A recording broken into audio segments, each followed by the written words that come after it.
Nat 20. Hi folks, Merlin here, bringing you another Dungeons and Dragons Adventurer video.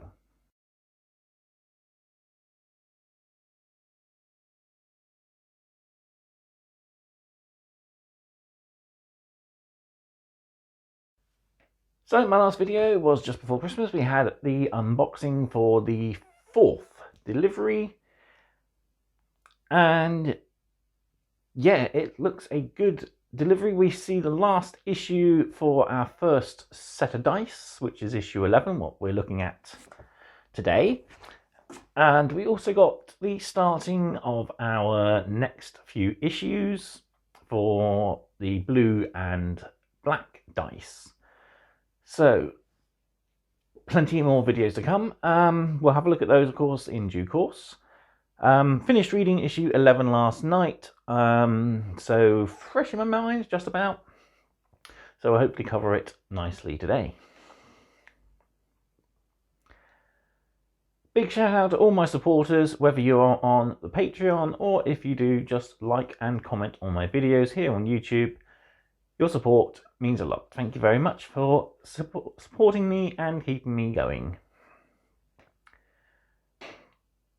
So, as I said, we're going to look through issue 11 today, and we got a good, fun-filled issue. So, we learn all about food, we learn about treasure, we also learn about mummies, and we face off against them in this issue's adventure. We also get, as I said, final set of the red and black and gold dice, with a lovely black and gold set with silver lettering in our 5th tin, I think, something like that. So yeah, got quite a few sets in tins now. I've got an extra one because I've had to order an extra issue 9, and I've put my glow in the dark set in the extra tin. But yeah, we got a lot to go through in this issue, so without further ado, let's jump over the table and we'll have a look.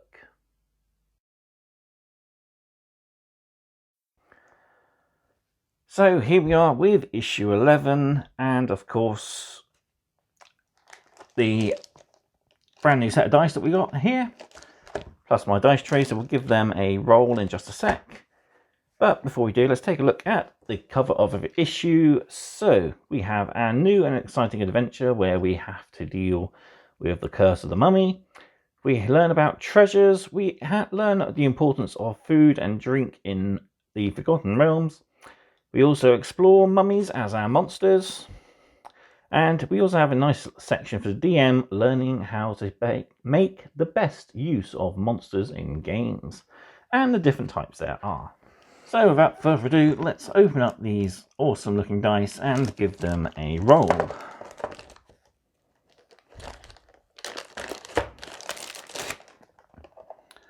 So we've got the usual plastic protector, and we can see the full effect now of the dice. So yeah, beautiful marble effect with black and gold, and we've got the silvering lettering. Actually, no, look more like white. But yeah, nonetheless, it stands out really nicely. Lovely set. So, we'll give them their first roll.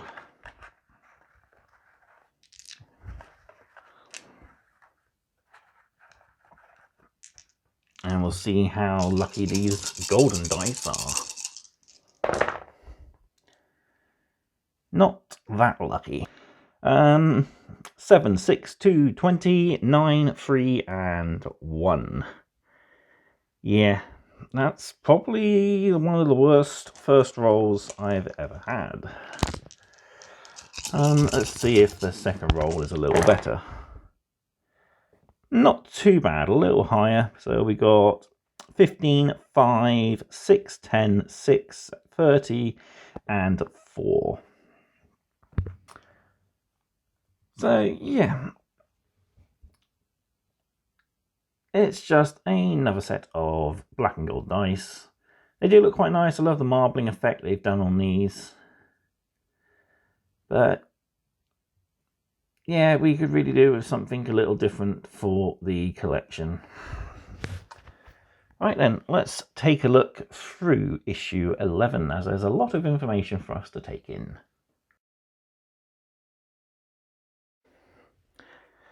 So, going into our issue then, so our full contents for the issue. So we have Adventure 1, our 11th mission, the Cat's Cradle.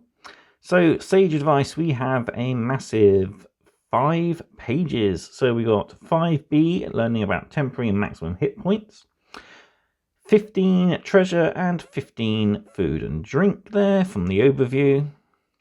Then we have parts 1 and 2 of managing monsters for the DM section. We have a background for the character creation in the form of the Acolyte. We have locations Yatar and monsters Mummies. So issue 11 comes with a fantastic black and gold set of dice in a tin. We got our usual QR code for D&D Beyond there, and a reminder about binders at the bottom there, which I can't get on camera. There. Right, so moving on, we'll start with temporary and the maximum hit points. Temporary hit points can soak up damage from attacks, while changes to a character's hit points maximum affect how they can heal. So we know a little bit about hit points and how they are important to the game, but we don't know everything. So you'll notice there are 2 different hit points boxes on your character sheets. There is, of course, your maximum hit points, which are your character's main HP pool, and then there's a box for temporary hit points.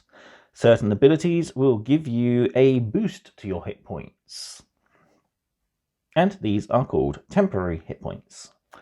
So if you are able to be healed while you have a temporary hit point pool, you will not keep the hit points after you perform a long rest. They are only temporary, as the name implies.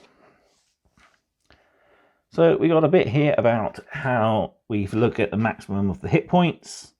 So your hit points can't exceed your hit point maximum, so any hit points regained in excess of this number are lost. So if you've lost, as it says in the example here, if you've lost 6 points from a cleric healing 8, you can't gain 8, putting you over your maximum of 20. Certain spells can increase your hit point total beyond its maximum point. Clerics at the 2nd level can cast Aid.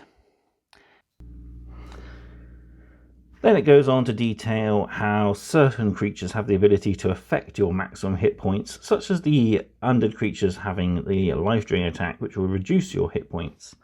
If you are reduced to 0 in this way, then you will instantly die. Then we cover temporary hit points here. So as we've mentioned, temporary hit points sit on top of your main pool. When you take damage, you lose your temporary hit points first, and then you start taking damage from your main pool.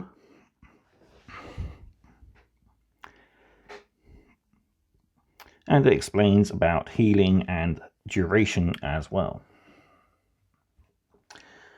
Next page to look at then, we have treasure. So loot, glorious loot. Nothing quite like it for filling your boot. Wait, what? Finding treasure is an exciting part of any D&D adventure, whether it's a coin lifted from a fallen enemy or jewels seized from a dragon horde. So there's many different types of treasures within the the Forgotten Realms. So we have things like gems, gold, precious statues, and powerful magic items as well. But not everything is considered treasure. Some things are considered treasure to some people, while some is considered rubbish to others. So you got the choice for when it comes to equipment. You can buy, sell, or equip. Once you arrive back at your base of operations, you can check your loot, decide what to do with it, whether you use it to buy your lodgings for the night, whether you sell it to recuperate some losses, or if indeed you put it to use.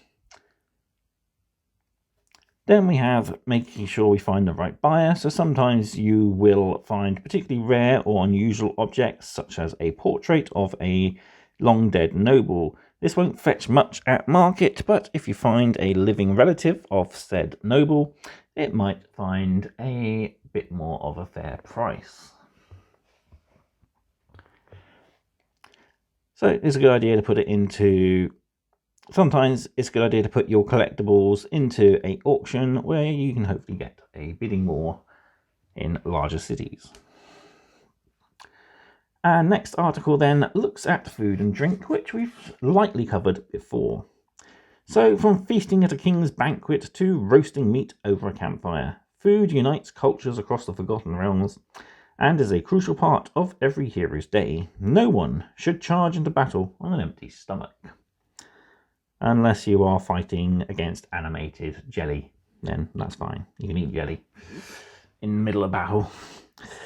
So we've got a little box here about exhaustion, which you've covered before. If you go for a certain length of time without food and or water, you will suffer the 6 levels of exhaustion, which are recapped here. So just remember to make sure you have some sort of snackage on you to keep you going. So yeah, we go over rations here, which most adventurers will have some kind of. They can even be purchased at markets for 5 silver pieces for a whole day's sustenance. So not exactly the most expensive foods. So you can also have water skins, which will carry 4 pints of liquid, which is a half-day ration. Making sure you refill those at clean sources is vital. You can choose, if you want to drink only half a gallon and less, or drink a gallon or less in a day. You must pass a constitution save of 15 in order to override the level of exhaustion you could receive. And there's even a little bit at the bottom about you can go so long without food, which is days equaling to 3 plus your constitution modifier. So there's a myriad of menus. So every culture has their own different types of food, and it can be a unifying factor. So it mentions about breaking bread of NPCs to forge alliances and even uncover hidden truths. Foragers are great, making use of their wisdom survival check. They can find food in the wilds, which will hopefully keep your party satisfied for a little longer. So we got the cost of living here. We got a general menu of all the sorts of food available in most of the taverns up and down the Sword Coast. So an ale for a gallon is 2 silver pieces. For a mug of ale, it's 4 copper pieces. A banquet will cost you 10 gold pieces per person. A loaf of bread is 2 copper pieces. Hunk of cheese is a silver piece. Modest meals a day are 3 silver pieces. A chunk of meat is 3 silver pieces. A pitcher of wine, common wine, is 2 silver pieces. And a bottle of fine wine will cost you 10 gold pieces. So finally at the bottom, it's got a little reminder here that it's not always ideal to take food from strangers. Sometimes it might be helpful to have a cleric, druid, or paladin, or even a ranger detect whether a food is poisoned, diseased, or cursed. You also have the chance here for ranger character, for all these characters except for the ranger, to cast Purify Food and Drink, which could be beneficial, but it could also be a curse, especially if all food and drink are poisoned and you want your host to be poisoned. So yeah, pretty cool. Moving on, we have a double set of pages looking at managing your monsters. So, as Dungeon Master, you are responsible for populating your game world with diverse, compelling, and challenging creatures for your players to meet, greet, and defeat. Or defeat, even. It's time to up your knowledge on the many monsters you have at your disposal. So, we have, I think for the first time in the collection, a little box telling us to directly go towards a already in circulation publication. This one being one of the best pieces of publication in Dungeons & Dragons, the Monster Manual. Any DM worth their weight in roleplay really should have a monster manual of some kind, whether it's a digital version or a physical copy. It's good to have this as it comes with all the important information you need for fielding the monsters for your opponents to attack and fend off. So, we go into the article. It says that the term monster is actually a loose term, so it doesn't mean anything in the actual core rules. What we actually do refer to all the monsters we fight in or meet in the world, we refer to them as creatures. There are 14 different types of creatures in the Monster Manual, and this article will give you a brief explanation of each and examine where you might find them. So we've got a starting chart here of some of the creatures we can interact with. So there's aberrations. These are vile alien creatures, often possessing too many eyes, slimy tentacles, and psychic powers. We have giants, humanoids that tower over everything. Undead, of course, this can be any type of undead. Vampires, zombies, ghosts, etc. Usually human shaped, but can take on many different forms. Out of the ordinary and frightening creatures are called monstrosities. Beasts are your common sort of things, from badgers all the way up to monsters like dinosaurs. Dragons are a unique subspecies of creatures. These are powerful, iconic monsters. They are actually fairly intelligent as well, and quite civilized in their ways. We also have plants, so vegetation, flora and fauna of Faerun can be pretty dangerous to you. So forest-dwelling tree ants and myconids, intelligent fungus that live beneath the ground. And another type of subterranean creature you might encounter are oozes. So we also have to deal with not only the creatures of Faerun, but creatures from across the cosmos. So there's Fae, Celestials, Fiends, Elementals, and Constructs. Continuing with how to manage our monsters, we look at part 2. So, roll for initiative. DMs love to say it, and players love to hear it, even if they do complain it sometimes. Most of the time. Understanding your monster's stat blocks at a glance will help them the smooth running of an encounter. Learn how to manage monsters in your game. So yeah, this article actually takes a look at covering monsters and their stat blocks. So it has a nice breakdown here of a monster stats. So they all have an armor class. They also have a type, which is in brackets. They'll also have, beneath its HP, average number of dice. They also have ability scores, much like your character players. And they'll also have things such as senses, as we've covered before, for making perception. It also mentions a dash usually means it doesn't speak or understand any languages here. For language, most creatures have a basic understanding of a language of some kind.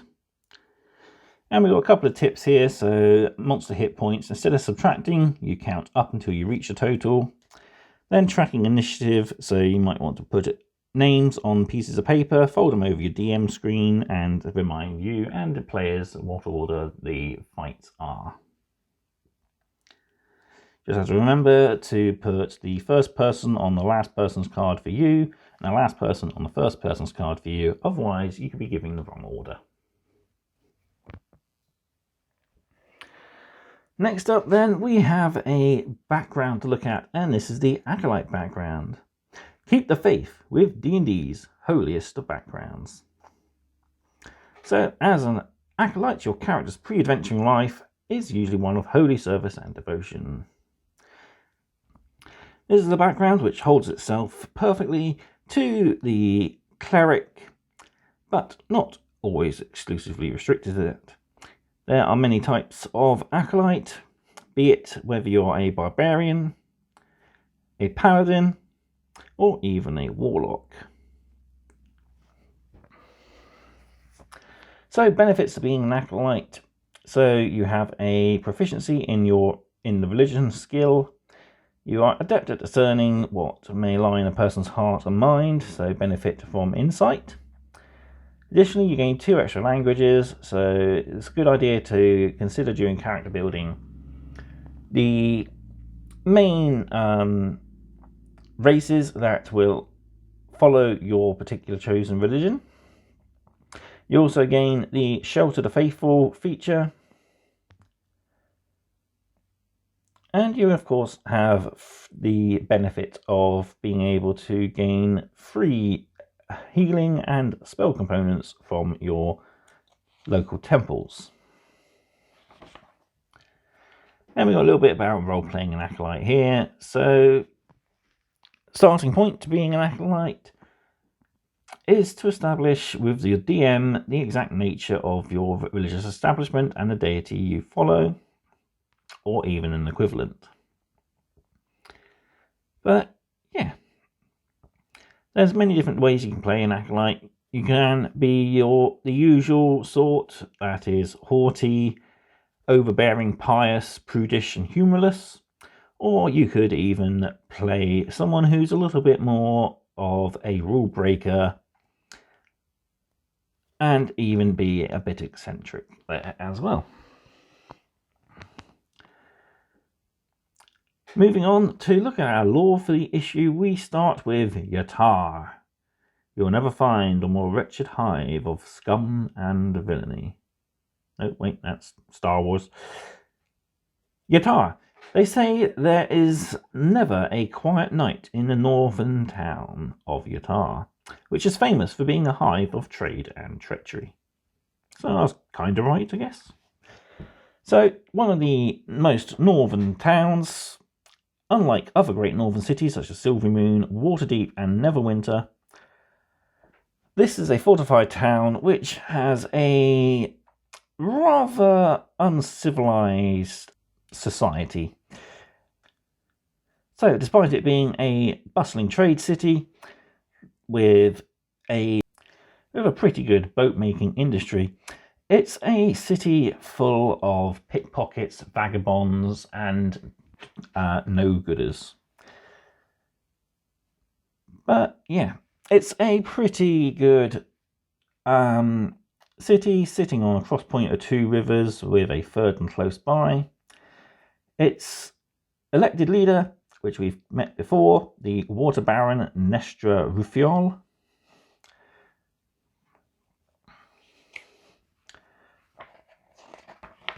Yeah. So, we've got a little bit of background here about 2 of the essential fairs and celebratory times in Yatar. So we have the Hiring Fair, which is held every summer with the exception of a leap year, which we hold the Shield Meet Festival instead. So this attracts a wide variety of outsider, often undesirable types to the town, bandits, mercenaries, and even Ufgart tribesfolk, all seeking employment. Despite its dark reputation, it will often see noble adventurers as well attend. So we got notable location: the Water Baron's Hall, the Fish Yard, the Shield Tower, Beldar's Rest even, and the Happy Hall of Fortuitous Happenstance. Finally then, before we look at this issue's adventure, we have a little bit about mummies. So, raised by dark funerary rites and still wrapped in the shrouds of death, mummies shamble out from lost temples and tombs to slay any who disturb their rest. So we know all about mummies, especially if you studied ancient Egypt. But yeah, these are usually royals, sometimes particularly nasty priests who have been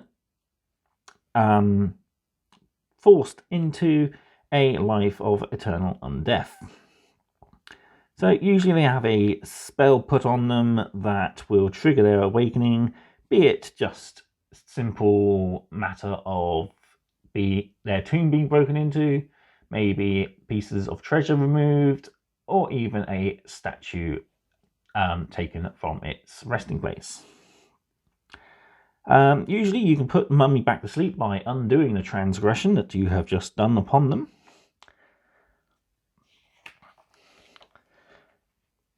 But if you are unable to do so, you are most likely going to join the mummy in the afterlife, because a mummy's touch is corrosive.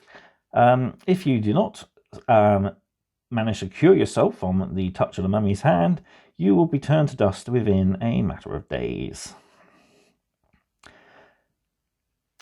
Certain priests and alchemists also have an antidote to rid the fatal, or have an antidote to rid of this curse, but have also even distilled potions to bring the curse on others without the need of a mummy.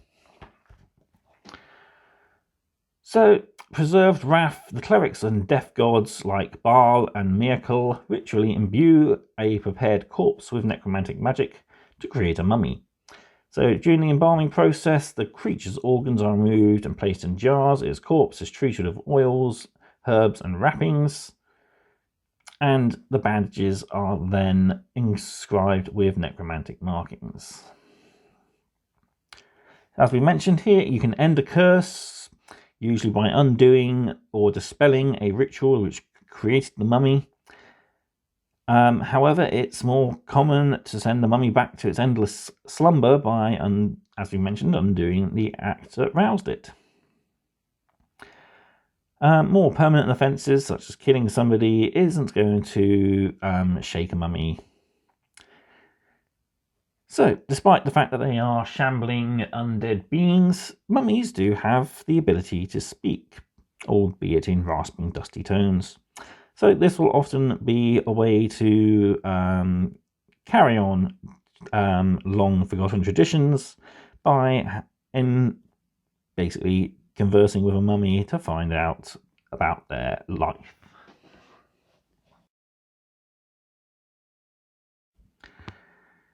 So today's encounter, the Cat's Cradle. So the adventurers are hired as guards for a private auction of tomb artifacts unearthed in Molorand, an inland nation east of the Sword Coast. Among these treasures is the Star of Khonsu, a fabled jewel that's piqued the interest of potential buyers, some of whom are willing to break the law to claim it. As night falls, thieves descend on the auction house to steal the Star of Khonsu. It's said that the pharaohs of Malhorand entomb themselves alongside their favoured pets, which protect them from journeys to the afterlife. Tonight, the adventurers learn the terrible truth behind this legend. So, yeah, I originally thought it was going to be we had to break in and steal something, but it's actually the opposite. We are breaking in, or being locked in, with a mummy in order to protect it and stop the thieves out to get it for their masters. So, yeah, we're asked by Halia Thornton there to look after the mummy and the ancient crystal there. There we've got a map of the actual dungeon there itself. We've got a raised platform at one end for the auction room, manager's office and a tool store at the back there. So we got windows all around the perimeter, with the exception of the tool store, and we got 4 doors, 1 double door there. So, event 1 is we have to deal with rude guests. Event 2 is the bidding war. Event 3 is a pickpocket, and event 4 is the start of Konsu. So we got the thieves here, which are the bandits, the stat block for them there. So we got the thieves mentioned here, and we got the curse of Konsu the 16th there.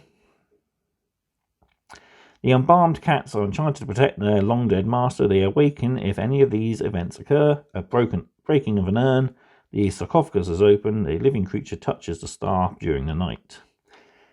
Then we got a stat for the zombie cats there. And we have how to complete the adventure here as well. So we managed to drive off the bandits and prevent the mummy from awakening. We'll be paid 50 gold pieces.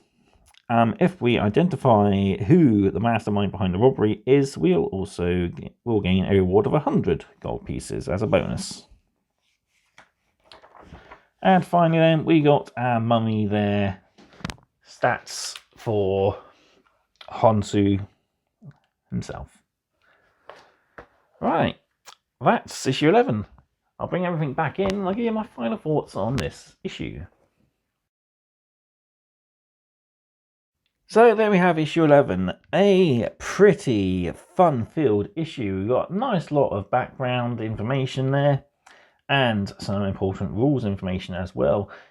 I think my favourite articles has to be the managing the monster articles. As I've mentioned before, I love being a DM and being able to create thematic adventures is a really interesting part of the game for me. Other than that, we had great articles for players focusing on food and treasure. And we also, of course, had a brand new background in the form of the Acolyte. We also had a bit of background information with the city of Yatar and Mummies as a monster. Plus we had a little bit of a bodyguard sort of situation where we had to help protect an ancient jewel during an auction with the potential of bandits. We also got a set of beautiful gold and black dice.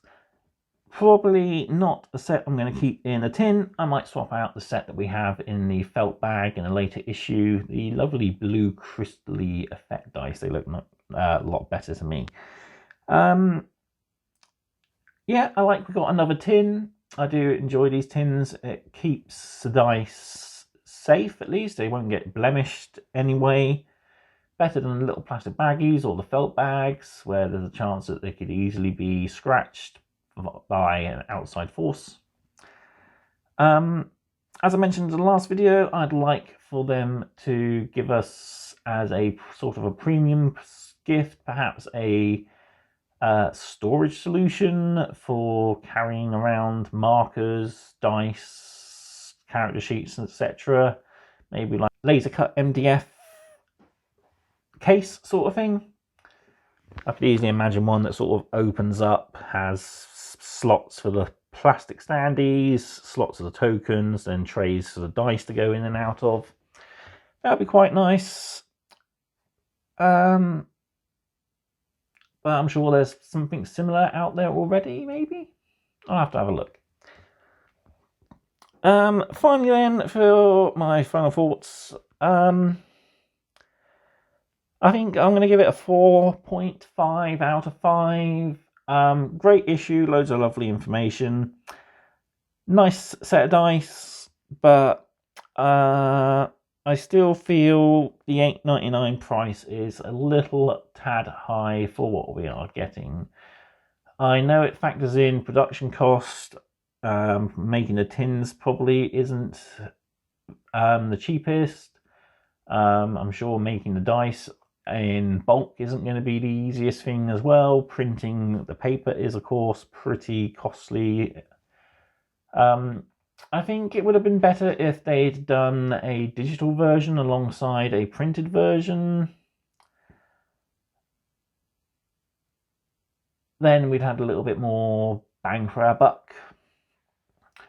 I'm also hoping that future issues come with something a little bit more spectacular to warrant some of the lackluster issues. Like the issue 4 was pretty lackluster. Issue 14 was a bit lackluster, as it just had the plastic standees. Issue 14 at least came with the mat, which we'll be getting in which I'll be covering in a future video.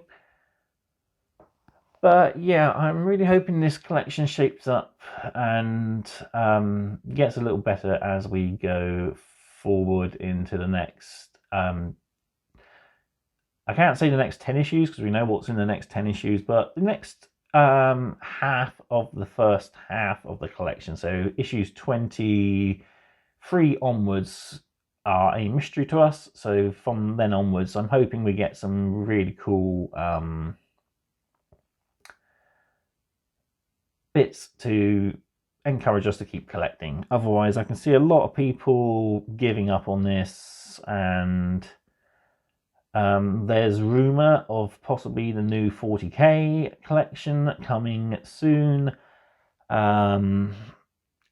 Yeah, I would probably rather do that than this. We'll have to wait and see how things go. Anyway, I've rambled on long enough. Another fantastic issue of Dungeons & Dragons Adventurer. Love the information within. So yeah, thank you all for watching, and until next time, keep rolling those crits.